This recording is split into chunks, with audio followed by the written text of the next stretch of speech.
nữa đi.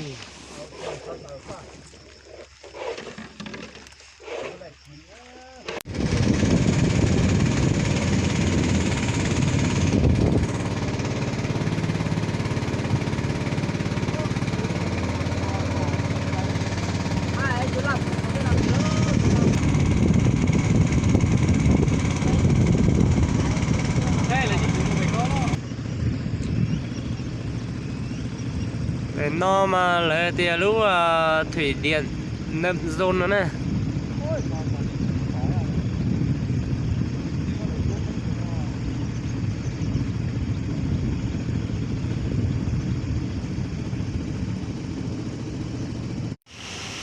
Thủy điện nậm dồn à. Nhóc. Đây mà hôm thứ chứ câu lùi nữa cả một rên tử nữa rồi nó thì rồi bây tôi sẽ chặt rồi nữa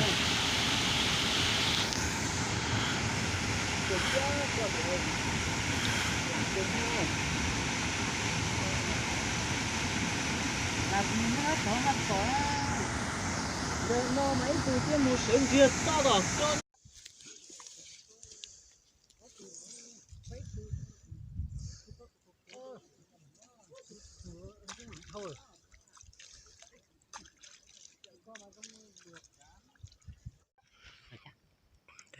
rồi phá bài tờ điên Ôi tụi nó sắp được. ô tôi có thể mà có ít kinh đâu nào rồi lọt tiêu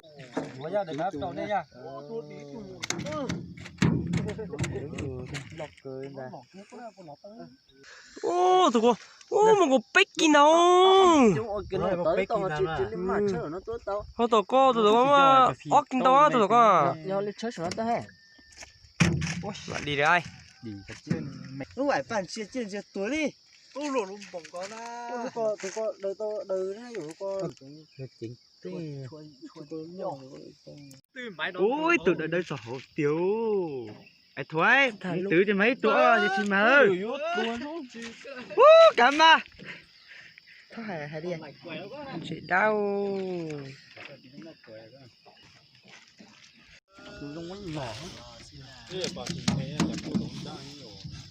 mà chẳng điều Ba phía tôi muốn ra khi nhỏ.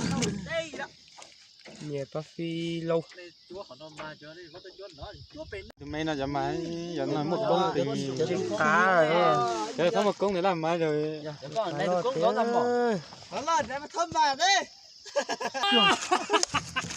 Mà từ đó cứ chìm vào đi à. Chìm vào đi à chứ. Họ phải ba cái mà ốp, nhiều mà ốp đầu kia này mà đi mấy tuần tiền. chúa nó được qua tiền đầu tí thế nữa xem mà chơi tuần gì thế nữa cho nên mà rút xe họ chơi nhiều xí mà trong sắp tới nữa ô nó mà trong thánh xuống Mặt tủ lôi nhá. mà tuần đến gì thế Chủ có được chủ có thấp của nó hấp. chị chuối nó chị khấu nhá ôi to nào Tụi nó chỉ kỳ cha. tôi có thể ít trò nhỏ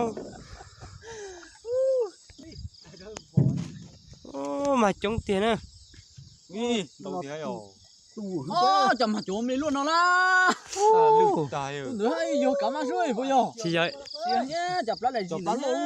tôi có lử sợ Máu chọn nụ nó. Ô. đấy Vô, ra thua. Đảo lên đấy. Mà chính tiền hả? Chính. Mà hết rồi. Chi quá phở nè. Ô, hồn chú lột chờ luôn. Ô, chỉ có tiền này thôi. Ui. Có lột. Nhưng mà bạn nó dùng cầu lút nữa đi.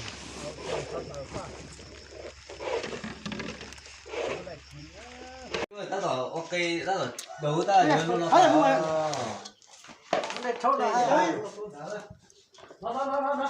ô gì khá tiêu giờ không trả ôm mà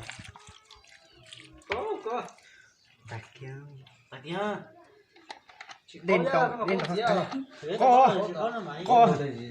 có hủ cái gì chỗ cá này có tay mặt thí đấy đấy ra được thím tôi à